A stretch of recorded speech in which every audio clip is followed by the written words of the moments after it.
Welcome to the world of Dragon's Dogma 2. Now in this video we're going to have a look how I personally played the game. And no, I don't mean which vocation or which outfits my character or pawn wore. No, I'm talking about which setting I used and which mods. Welcome to HEnK Gaming. Guess who I am? Ha! I'm the Arisen, of course! Never mind about that. Let's quickly have a look at how my game looked. But before we dive in, make sure to check my other two videos on Dragon's Dogma. One on the optimized settings and the other one on comparing all the settings. Perfect if you don't feel like modding or if you just want a solid base setup for the game. We'll start with the same improvised homemade benchmark. The moonshine of benchmarks. I used this in the other videos as well. In Vermund, we run from the fountain on the square to just outside the gate. I run the game here with the REFramework mod and on top of that the GraphicsSuite mod to enable pure path tracing, bringing beautiful light and shadow effects, though not always perfect, but we'll get into that. I got about 55 FPS on average with a latency of 58 milliseconds. That's the PC latency in the green at the bottom, PCL. I now have a TV that supports VRR, but at the time when I played Dragon's Dogma I didn't. So then I had my refresh rate set to 50 Hz, which my TV could handle and I think most European TVs can. Anyways, I found it totally fine to play like this. Now the GraphicsSuite mod compared to the non-modded version of the game with ray tracing enabled. The outdoor lighting looks more natural to me in the GraphicsSuite mod, less yellowish, which works nicely among all those grey stone. The shadow detail looks great, probably more accurate too, though the difference isn't that huge. But there's a GraphicsSuite mod bug. Some objects don't cast shadows at all, so shadows are either beautiful or they're just missing. But hey, that's better than bad shadows, right? Don't worry though, it happens just occasionally. Going into this stall or shed, I find the GraphicsSuite effect super cool. Very little light enters, making it much darker compared to the vanilla game. And your own shadow on the wall when you turn on the lantern, awesome. Walking to the house nearby looks great, but nothing special here. Some interiors are super dark. Another little bug of the GraphicsSuite mod, but not a big deal, especially when you turn on your lantern. When stepping outside, the light on the door looks great with the GraphicsSuite. Slightly less noticeable in the vanilla game, but no major difference. Now if we cross the field and enter the other house, there is one room being unusually dark. That's another GraphicsSuite mod, but the light coming in through the window, that looks great again. So I mentioned a few bugs of the GraphicsSuite mod. Of course, it all looks great, it has a few bugs, but let's have a look at night as well, because there I think the GraphicsSuite mod really shines. So at nighttime, right away the shadows around the rift zone stand out, super cool.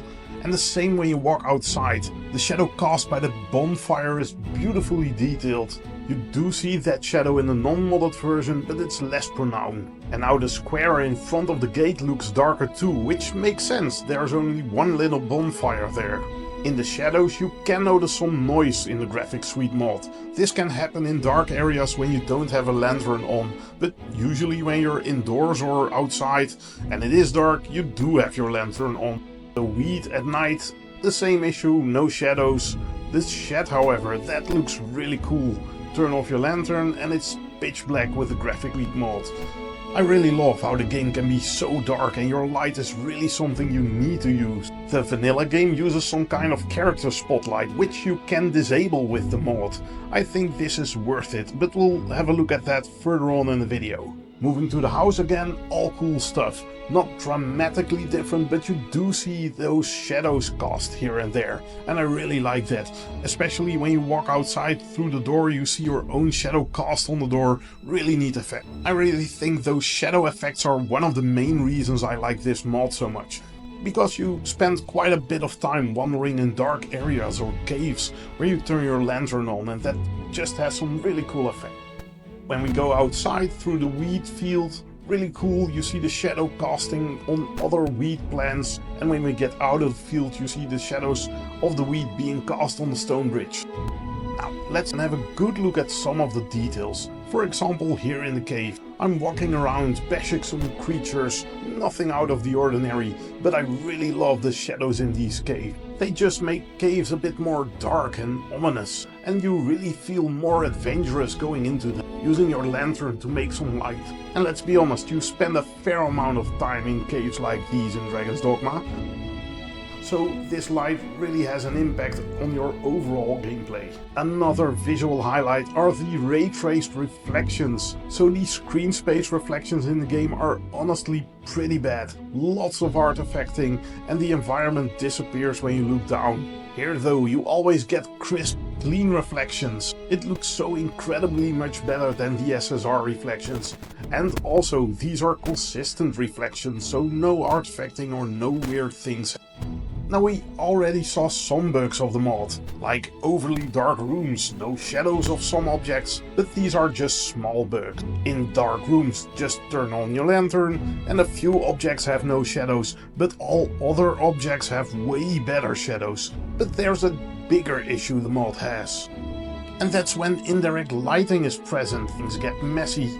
This mod brings quite a bit of noise, which you'll sometimes notice in dark areas, but also with indirect lighting. So like here in the city, you'll see the wall has a lot of noise in it and it's fairly noticeable, though this is still manageable I think. But in the forest, that is where it can become a blurry mess.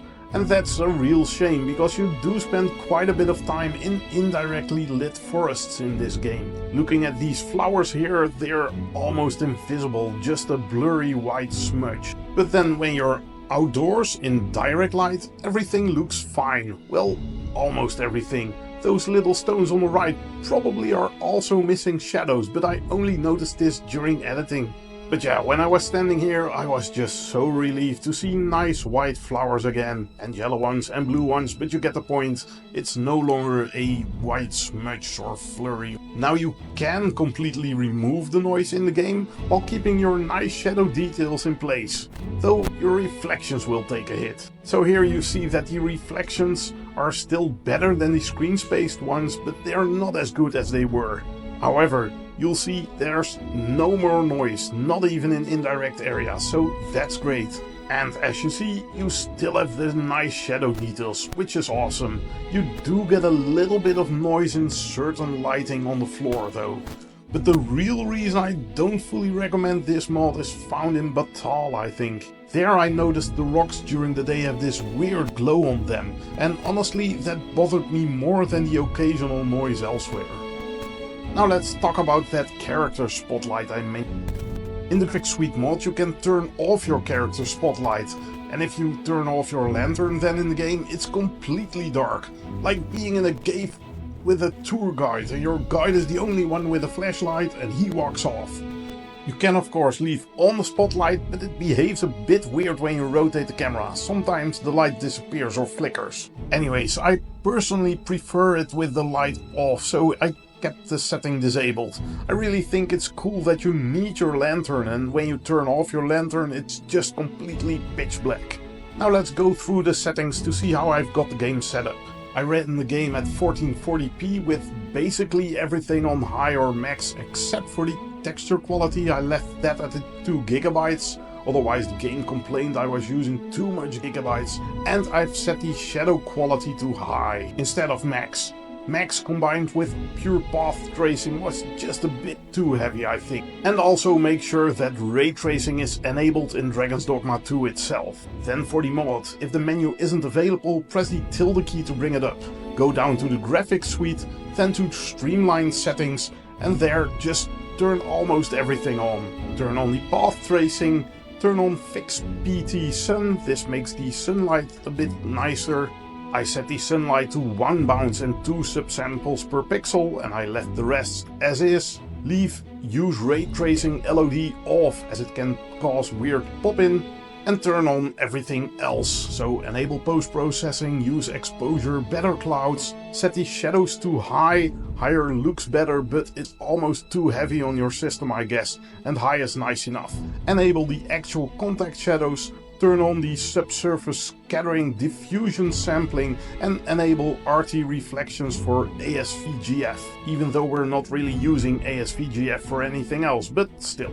Enable the adjust lantern position, and under spotlights, turn on the Disable Character Spotlight. Then go to Graphics, Ray Tracing Tweaks and check all the 3 boxes, so enable Ray Tracing Tweaks, disable Raster Shadows PT and always recreate RT components. And this last one is an important one. If you don't enable this, shadows might suddenly pop in.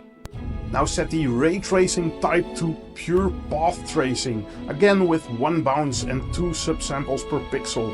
More bounces and more subsamples per pixel look better, but on a 4070 Ti that's just too heavy, I think. Now I have some bad news. I was super excited to record this video for you guys, and then I wanted to grab the GraphicsSuite mod link to put it in the description. Turns out it's no longer available on Nexus mods. No idea why the author took it down. Don't worry too much though, with the REFramework mod only you can still enable pure path tracing, so you can still have awesome graphics. You just can't turn off the character spotlight and you cannot enable that improved sunlight. Anyway, I'd say Google for the GraphicsSuite mod. The mod is probably still floating around somewhere online, and I'll drop in a link in the description to help you out a little bit. Now I played the whole game at 1440p with this mod at 50 Hz. Now if I were to play the game today, but honestly with so many amazing games coming out I don't think I can find the time to.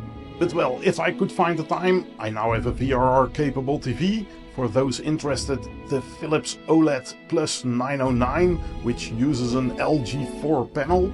Then I would probably play with frame generation and try to put the resolution a little bit higher, so maybe at 1800p with frame generation enabled. And that is what you're seeing gameplay of right now, so the PCL of the PC latency is quite noticeable. I play the game with a controller and honestly I find it perfectly playable. Dragon's Dogma 2 isn't some twitchy shooter, it's a bit slower paced, so the higher latency doesn't really bother me. But if you play with a keyboard and mouse, this might feel too sluggish.